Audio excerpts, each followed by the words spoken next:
In this video, I'm going to simply show you how to change the text or font size on your computer.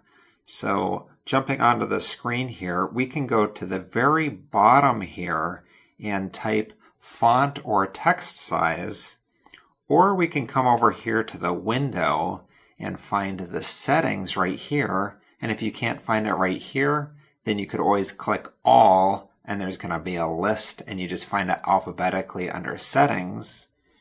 Then for settings, once we pull this up, there's going to be a little search box in the top left here. And so we could just type font size, for instance. And we can see the drop down right here gives us text size. So if we click on that, then we see over here on the right hand side for text size right here. And then we have a little slider. And as you can see, it changes all of the text size as a preview right here. So it'll change the text everywhere we look on our screen, and we can change it to the size that we want. Then we simply click apply, and now we have the text size that we want all over the screen. Okay, thank you for watching.